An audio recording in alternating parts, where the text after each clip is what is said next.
नमस्कार बच्चों। आज हम पढ़ने और समझने वाले हैं क्लास 9th हिंदी की हमारी वर्कशीट नंबर 48 यानी कार्यपत्रक संख्या 48 को। यह आपकी 8 नवंबर 2021 की वर्कशीट रहेगी। आज की हमारी ये वर्कशीट रिवीजन वर्कशीट रहेगी। इट मीन्स इसमें हम रिवाइज करने वाले जो कुछ भी हम पहले पढ़ चुके हैं। आज की इस वर्कशीट में हमें दो बैलों की कथा इस पार्ट में से एक गद्यांश दिया गया, एक अनुच्छेद दिया गया। इस अनुच्छेद को हमें पढ़ना है और इस पर आधारित कुछ आसान से प्रश्न है जिनको हमें हल करना है। तो चलिए शुरुआत करते हैं हम आज की इस वर्कशीट की। और सबसे पहले हम पढ़ेंगे इस गद्यांश को। तो यहाँ पर दिया गया कि झूरी प्रातःकाल सोकर उठा। झूरी है जिनके दो बैल हैं। तो जब सोकर के उठता है तो उसने देखा दोनों बैल चढ़नी पर खड़े हैं। चढ़नी क्या होती है? जहाँ पर चारा डाला जाता है बैलों को। तो वहाँ पर दोनों बैल खड़े थे। दोनों की गर्दनों में आधा आधा ग्राव लटक रहा था। अब ये ग्राव क्या होता है कि जैसे जिस रस्सी से बैलों को बांधा जाता है तो ग्राव कहलाता है। तो क्योंकि वो तोड़ करके आए थे तो आधी रस्सी उनके गले में लटक रही थी। घुटने तक पांव कीचड़ में सने थे। घुटनों तक जो पांव थे, क्योंकि वो रास्तों से होते दौड़ते आए थे, तो वहां पर उनके पांव थे वो कीचड़ में सने हुए थे। दोनों की आंखों में विद्रोह में स्नेह झलक रहा था। दोनों ही बैल हैं, उनकी आंखों में क्या झलक रहा था? स्नेह भी था लेकिन विद्रोह भी था।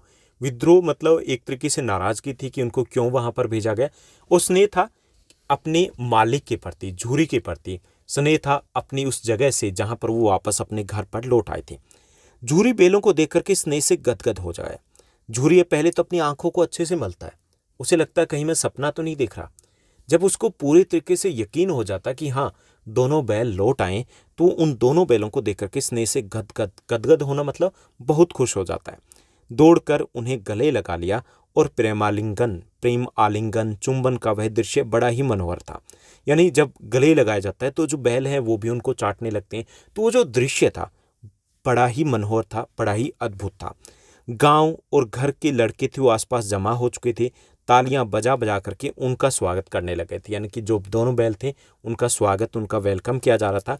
गांव के इतिहास में यह घटना अभूतपूर्व न होने पर भी महत्वपूर्ण थी। हालांकि ऐसा नहीं था कि इससे पहले पशु और उसके मालिक के बीच में प्यार ना देखा गया, क्योंकि गांव में ऐसा अक्सर दिखाई देता है। लेकिन फिर भी ये एक महत्वपूर्ण घटना थी कि कैसे जो दोनों बैल थे वो अपने मालिक के प्रति लगाव के कारण विद्रोह करके दौड़ करके वापस घर भाग आए थे। बाल सभा मतलब बच्चों ने यह निश्चय किया कि दोनों पशु वीरों को अभिनंदन पत्र देना चाहिए, यानी कि दोनों का स्वागत अच्छे से करना चाहिए। इसके लिए कोई अपने घर से रोटियां लेकर के आया, कोई गुड़ लेकर के आया, तो कोई चोकर लेकर के आया और कोई लेकर के आया भूसी। और इस तरीके से दोनों बैलों का अभिनंदन या उनका स्वागत किया गया। तो ये था हमारा गद्यांश। अब इसी पर आधारित कुछ आसान से प्रश्न, चलिए उनको हल करते हैं। तो यहाँ पे पहला प्रश्न दिया गया। पहला प्रश्न है, प्रस्तुत गद्यांश किस पाठ से लिया गया? तो इसमें चार विकल्प दिए गए। पहला ये लहासा की ओर पाठ से है, दूसरा ये दो बैलों की कथा पाठ से है, तीसरा ये बचपन के दिन मेरे बचपन के दिन पाठ से है, चौथा ये सांवले सपनों की याद उस पाठ से है। तो इसमें सही जो आपका विकल्प रहेगा वो ख रहेगा, ये दो बैलों की कथा पाठ से लिया गया। उसके बाद चौथे प्रश्न को देखिए। ये जो प्रश्न संख्या 2, 3 और 4 जो 5 है, इसको हम नीचे हल करेंगे आगे। उसके बाद चौथे प्रश्न को देखिए जो MCQ है कि किसकी आंखों में विद्रोह में स्नेह झलक रहा था? किसकी आंखों में? पहला है झूरी की आंखों में, दूसरा दोनों बैलों की आंखों में, तीसरा बच्चों की आंखों में और चौथा प्रेमचंद की आंखों में। तो इसमें करेक्ट जो आपका आंसर रहेगा वो रहेगा ख। यहाँ पर भी दोनों बैलों हैं उनकी आंखों में स्नेह में विद्रोह झलक रहा था। उसके बाद छठे प्रश्न को देखिए। छठा आपका प्रश्न है, किस पाठ के लेखक का नाम क्या है? पहला राहुल सांकृत्यायन, दूसरा विकल्प दिया गया महादेवी वर्मा, तीसरा विकल्प है प्रेमचंद, चौथा विकल्प है मनु भंडारी। तो इसमें करेक्ट जो आपका ऑप्शन रहेगा वो रहेगा ग। प्रेमचंद जी है वो इस पाठ के लेखक है। ओके, तो इसमें ये हो गए हमारे पहला, चौथा और छठा प्रश्न। चलिए बाकी बचे हुए प्रश्नों को हल करते हैं। तो यहाँ पर आपका दूसरा जो प्रश्न है कि प्रातःकाल सोकर उठने पर झूरी ने क्या देखा? तो प्रातःकाल जब झूरी सोकर उठा तो उसने देखा दोनों बैल चढ़नी पर खड़े थे। ओके, उसके बाद तीसरा जो हमारा प्रश्न है कि बैलों की वीरता का अभिनंदन पत्र देने का निश्चय किसने किया? बाल सभा अर्थात बच्चों ने बैलों की वीरता का अभिनंदन पत्र देने का निश्चय किया। इसलिए कोई अपने घर से रोटियां लाया, कोई गुड़ लेकर के आया, तो कोई चोकर लेकर के आया। उसके बाद चौथे प्रश्न को देखिए एक बार फिर से। चौथा प्रश्न है, किसकी आंखों में विद्रोह में स्नेह झलक रहा था?